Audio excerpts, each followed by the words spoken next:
Capítulo 37. A divisão de meus filhos e a queda de dois reinos. Havia silêncio após a morte daquele que foi chamado o mais sábio entre os reis.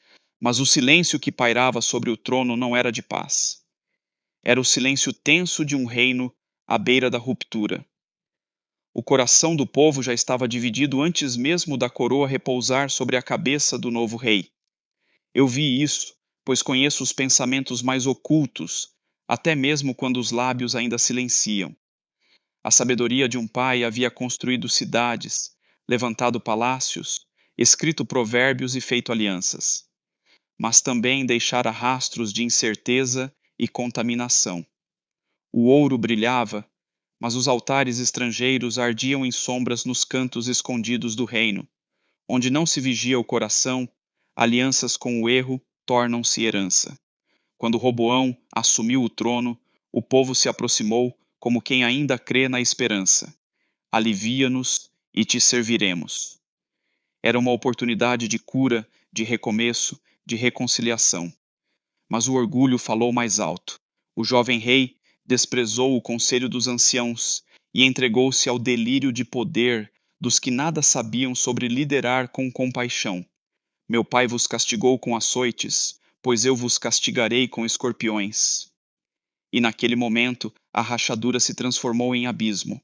Vi 10 tribos se afastarem como filhos que decidem abandonar a casa, não por rebeldia, mas por sentirem que ali já não habitava justiça. Foram em busca de um novo rei, mas encontraram um líder cuja insegurança o levou a distorcer a fé. Em sua ânsia de manter o controle, Jeroboão reviveu o erro do deserto. Ergueu bezerros de ouro, símbolos de autonomia, não de verdade. Disse ao povo: Eis os deuses que vos tiraram do Egito. E aquilo que deveria ser um altar de gratidão se tornou um monumento à substituição. Eu vi e calei. Mas não calei por indiferença, calei por tristeza, pois a história se repetia, e cada repetição do erro trazia mais dor. O reino do norte, chamado Israel, deixou-se seduzir pelas práticas das nações vizinhas. Ergueu altares a ídolos sem vida, misturou a verdade com o engano, trocou o sagrado pela conveniência. Já o reino do sul, Judá, permaneceu com o nome de Davi, mas não permaneceu com seu coração. Ao longo dos anos, vi reis se levantarem. Alguns, em momentos raros, buscaram a justiça e restauraram a antiga aliança. Mas a maioria esqueceu-se de mim, viu o povo oferecer seus próprios filhos a Moloque, ouvi o grito do sangue inocente clamando da terra, observei cada altar construído onde antes havia canções dedicadas a mim. E meu coração doía. Não doía por ego, mas por ternura, pois aquele que ama sente o abandono não como ofensa, mas como ausência.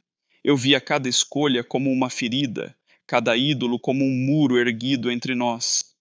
Então enviei vozes. Não estavam adornadas com coroas ou cetros. Estavam vestidas de coragem e verdade. Elias, em meio a uma geração que cambaleava entre dois caminhos, clamou: Até quando cocheareis entre dois pensamentos? No Monte Carmelo respondi com fogo, não para destruir, mas para lembrar que ainda havia calor em mim. Isaías ergueu a voz entre palácios e praças, profetizou juízo, mas também esperança. Falou de tempos vindouros, de restauração, de redenção. Jeremias chorou pelos muros de Jerusalém antes mesmo que eles ruíssem. Suas lágrimas eram as minhas. Ezequiel, de longe, viu a glória se afastar do templo, pois não posso habitar onde já não sou desejado, não porque minha presença seja frágil, mas porque a liberdade que dei exige escolha verdadeira. E quando o coração do povo não pôde mais ser alcançado por palavras, então permiti que aprendessem com a ausência, não por vingança, mas por justiça. Pois há momentos em que o amor precisa permitir a queda para que haja saudade do chão firme. O reino do norte caiu primeiro. A Síria marchou com fúria, levando cidades, famílias, sonhos. Vi as 10 tribos se dispersarem como folhas ao vento, espalhadas entre nações que nunca conheceram meu nome. A herança foi quebrada. A voz se calou, mas ainda havia o sul. Judá permaneceu como uma vela que teima em não apagar. Mas mesmo essa chama oscilava. Nabucodonosor veio e com ele Babilônia. Os sinais estavam em toda parte. Mandei advertências, alertas, sonhos e clamores, mas o coração endurecido transforma até mesmo a luz em ofensa.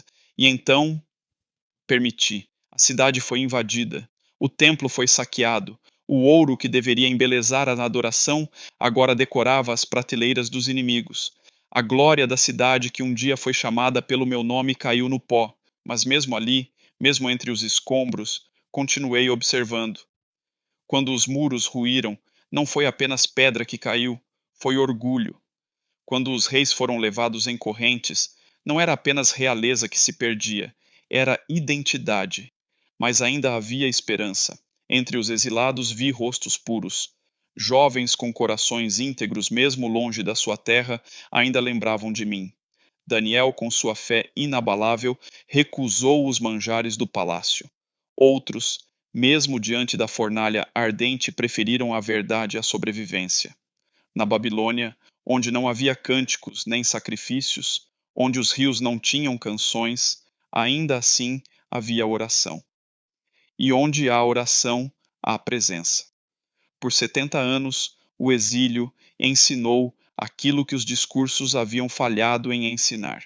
O silêncio da terra estrangeira despertou saudade. A ausência restaurou o valor do que foi perdido, pois eu nunca abandonei. Apenas recuei o bastante para que a busca se tornasse escolha. E quando os 70 anos se completaram, preparei o retorno, não porque o povo merecia, mas porque o amor que dá origem à existência não é mérito, é graça.